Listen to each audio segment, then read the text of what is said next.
Las tres blasfemias parte 2. Copyright 2014. Derechos reservados. Andrés Mengíbar Mengíbar, @nuclies.com www.iglededios.org. El contenido es propiedad del autor. Las citas bíblicas fueron tomadas de la Reina Valera 1995. No olviden suscribirse al canal, darle like y compartirlo con otros hermanos de la Iglesia de Dios en formación ministerial, ya sea jóvenes, hombres y ancianos. Les invitamos a enriquecer estos contenidos con sus comentarios en los videos. Les recordamos que no representamos a ninguna organización en particular sino solo a la doctrina de la Iglesia de Dios, con la intención de la formación de sus miembros en el ministerio. Paz a vos. La segunda blasfemia. Contra el Espíritu Santo, Lucas 12.10. Pero el que blasfeme contra el Espíritu Santo, no será perdonado. El segundo error, voluntario o involuntario, considerado en este estudio se refiere a la blasfemia contra el Espíritu Santo. Las personas necesitadas de conocer la verdad para evitar caer en este error de trágicas consecuencias buscan por diferentes medios conocer en qué consiste blasfemar contra el Espíritu Santo. Después de todo, seguramente no es una idea atractiva pensar en ser lanzado al lago de fuego en el día postrero por haber incurrido en semejante blasfemia. Sin embargo, la respuesta a obtener depende de la fuente de consulta, la cual generalmente está basada sobre elementos externos como son las opiniones extrabíblicas, o sea, opiniones, comentarios y puntos de vista de lo que pudiera considerarse como blasfemia. En realidad, señalar certeramente lo que es la blasfemia contra el Espíritu ha venido a constituirse en un asunto intrincado principalmente a partir del año 1901, que fue cuando surgió el movimiento pentecostal cuyas manifestaciones violentas eran atribuidas al Espíritu de Dios. Valga aclarar que el Espíritu Santo es el Espíritu de Dios. Dicho de otra manera, blasfemar contra el Espíritu Santo es blasfemar contra Dios. Para una idea más amplia al respecto, por favor vea el estudio El Espíritu de Cristo. El nuevo medio de salvación, traído por Cristo Jesús, fue una cosa extraña e intolerable para los judíos, quienes al oírla inmediatamente la rechazaron, excepto los 144.000 mencionados en Apocalipsis 7. Para el pueblo judío la salvación estaba definida en la ley que les había sido dada por Dios por medio del profeta Moisés. Viniendo de Dios era incambiable, no modificable, y total blasfemia habría sido imaginar que Dios, que no se arrepiente ni modifica sus pensamientos, pudiera haber dejado sin valor el pacto del Sinaí para entregarles, por medio de uno que proclamaba ser hijo de Dios, un nuevo sistema de justificación. Sencillamente la nueva enseñanza les parecía intolerable y blasfema y de ninguna manera iban a aceptar cambios. No es que Dios cambiara sus decretos, por el contrario, todo cuanto hace ha sido previamente determinado. Así, el nuevo pacto traído por el Señor Jesús ya había sido profetizado por Jeremías, y no fue una acción improvisada nacida de la necesidad de hacer cambios a los planes previos. Todo fue cuidadosamente planeado aún desde antes de traer la creación a su realización. Dios conocía de antemano a Israel, por lo cual en sus planes estaba facilitarles la salvación. Así entonces, lo que se debe cambiar venido el tiempo, no significa que Dios cambie sus pensamientos. El nuevo pacto significaba salvación por fe, sin la justificación por obras, lo cual era totalmente desconocido para el pueblo. Incluido en el nuevo sistema estaba un nuevo elemento incorporado, el Espíritu Santo, del cual el pueblo nada sabía. Siendo las manifestaciones del Espíritu Santo una actividad desconocida para el pueblo, los escribas y fariseos tenían en sus manos la duda y el desprestigio como arma contra el Señor. El pueblo sabía que el Espíritu de Dios estaba mencionado en la ley, los profetas y los escritos, pero la experiencia personal de sus manifestaciones nunca formó parte de su vida. Israel no fue un pueblo de sólida entrega a la adoración de Dios. De haber poseído ese tipo de convicción, habrían la presencia de Dios se habría manifestado como se manifestó en Moisés, Josué, David, Daniel y otros más. La falta de esa experiencia los colocaba en una situación verdaderamente difícil hasta el grado de desconocer si las maravillas mostradas por el Señor en verdad provenían de Dios o no. Para los líderes esa situación era una poderosa arma que sin vacilar utilizaban contra el Hijo de Dios, hasta de grado de ser apoyo a favor de escribas y fariseos en su determinación de matar a aquel que por el Espíritu Santo les hizo maravillas. La blasfemia de los fariseos. Pero los fariseos decían, por el príncipe de los demonios echa fuera los demonios. Mateo 9.34. La blasfemia, en este caso, era fraguada, mejor dicho, malintencionada, a propósito, orientada a ofender y denigrar al Señor sin importar si en verdad sus manifestaciones de poder provenían de Dios. Aquellas autoridades judías actuaban típicamente como cualquier persona cuyas intenciones malévolas les ciegan el correcto entendimiento y por interés personal optaban por continuar en la ignorancia.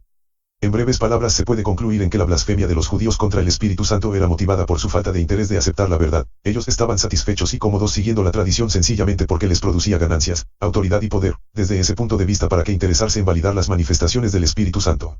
Además, el Señor se había convertido en enemigo del sistema tradicional, de allí que la mejor manera de socavar su mensaje y maravillas era recurriendo a las tácticas denigrantes.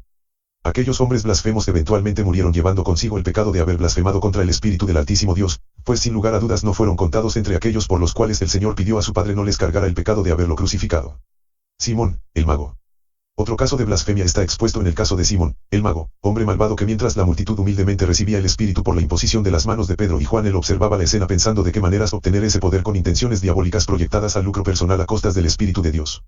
Hechos 8.18 dice, cuando vio Simón que por la imposición de las manos de los apóstoles se daba el Espíritu Santo, les ofreció dinero.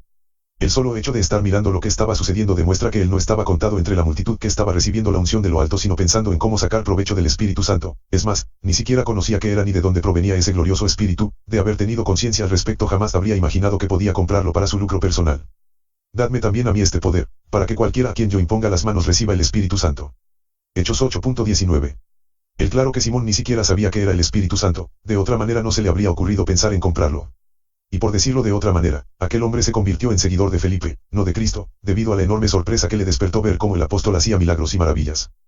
Para colmar los límites de la curiosidad y ambición, Pedro y Juan vinieron a ayudar a Felipe en la obra y a imponer las manos sobre los nuevos convertidos para que recibieran el Espíritu Santo. Sin escrúpulos ni respeto se acercó a Pedro no para pedir humildemente la unción sino para hablar de negocios, algo así como, dime qué han hecho ustedes para tener ese poder, y a cambio de su información les daré dinero. Contrario a la respuesta que esperaba, recibió de Pedro una sonora maldición que inmediatamente le bajó la presión de la ambición. 20. Entonces Pedro le dijo, tu dinero perezca contigo, porque has pensado que el don de Dios se obtiene con dinero. 21. No tienes tu parte ni suerte en este asunto, porque tu corazón no es recto delante de Dios. 22. Arrepiéntete, pues, de esta tu maldad y ruega a Dios, si quizás te sea perdonado el pensamiento de tu corazón. 23. Porque ni el de amargura y en prisión de maldad veo que estás. Hechos 8.20-23. Estas palabras de Pedro son más que suficientes para entender que aquel hombre era un convertido que antes de conocer el mensaje que Felipe predicaba se dedicaba a la brujería lucrándose de la gente haciendo uso de artes diabólicas.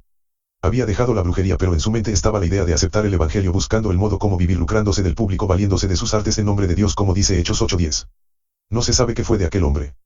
Rogó a Pedro que orara a su favor para que la maldición pronunciada sobre él no le viniera, desconociendo que no era de Pedro rogar por su maldad, más bien era él mismo quien debía dar los pasos para ser un genuino convertido ante lo cual Pedro nada tenía que hacer.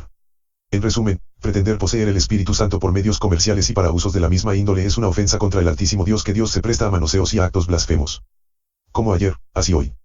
El pensamiento de Simón, o al menos su modo infundado de imaginar la posesión del Espíritu Santo no terminó. Por el contrario, el siglo XX vio el surgimiento de una oleada humana que con verdadera facilidad obtenía o transmitía un espíritu del cual se decía que era el Espíritu Santo. En el periodo entre los años 70 al 90 fue mágico y abundante, ese espíritu era transmitido por cualquier persona a quien lo quisiera o a quien el portador escogiera. Y si el receptor no lo quería o no pensaba obtenerlo de todas maneras le era transmitido pues sin consultarle le eran puestas las manos en la cabeza o en los hombros o en cualquier otra parte del cuerpo y ya, un nuevo convertido había pasado a engrosar las filas de aquel movimiento religioso.